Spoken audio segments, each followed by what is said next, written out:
3 years of story build-up has finally culminated this week with the release of The Defenders, Marvel's newest superhero team-up featuring the heroes seen in the hugely successful Netflix miniseries. Picking up all the storylines left open throughout Daredevil, Jessica Jones, Luke Cage, and Iron Fist, The Defenders doesn't get right into the business of the Hand taking over New York, instead opting to remind viewers of where these heroes are, both plot-wise but also emotionally, as Matt Murdock has since rescinded the Daredevil mantle, Luke Cage finds himself fresh out of prison and back on his old block, Danny running down leads on the Hand with Colleen across the world, and Jessica drunkenly being tied into a massive missing persons case that is not all it seems. All of this seems unrelated, but it isn't until Sigourney Weaver's Alexandra makes herself known, causing havoc through Hell's Kitchen along with Madame Gao as they search for something hidden deep beneath the city, and the 4 heroes find their paths crossing and a conspiracy unraveling around them that forces them together. The Defenders was definitely worth the build-up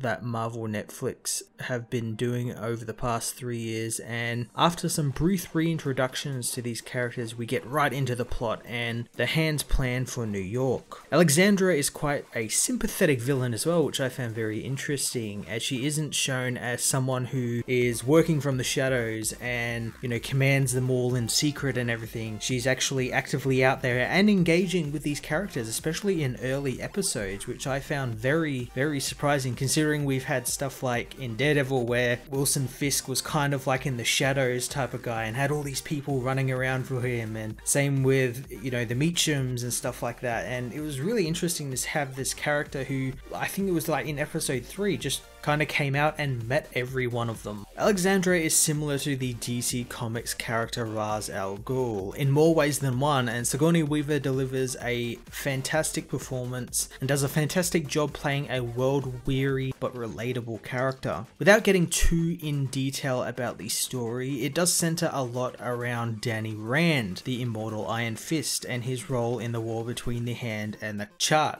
I know some people will not be happy about that, seeing as most didn't like his solo series, but seeing as his series did a good job of building up his character, seeing him take a central role in this series was great and allowed him to put those lessons he learned into play. Although sometimes he does prefer to go on his own, and that's a big part of the middle part of the series. The relationships between the 4 key players was also something I really enjoyed, especially Danny and Luke's, whom are best friends in the comics and obviously start Heroes for Hire and everything, and in this they start off as kind of foes and then build, you know, an uneasy alliance and then eventually become friends by the end of the series, and it's something that I really enjoyed seeing on screen. The series really chugs along at a great pace as well, and I think it has to do with maybe it only being 8 episodes, whereas the solo series are 13. 8 is the perfect length for these type of shows as it keeps the plot in focus, just something the others kind of struggled with 13 episodes, since you'd always have a couple of episodes somewhere near the end that kind of diverted away from the plot and saw what some other character was doing or something. Of course, with it being cut down comes people's concerns that some characters might suffer. I never really felt that with this series. All 4 of the title The Defenders, as well as their supporting casts, get adequate screen time and kind of place them in places set up for their respective 2nd, 3rd seasons to come out within the next year or so, and they all have a role to play in this overarching plot, since the Hand has touched all of their lives in one way or another. Overall, The Defenders was well worth the wait and a great ending to this quote-unquote phase 1 of Marvel Netflix's mini-series. I'm going to give The Defenders an 8.5 out of 10. Hey everyone, thanks for watching my newest video. If you enjoyed it, you might also like to check out my other reviews here on my channel. You can also follow me on various social media platforms like Twitter by searching Matt_FOS,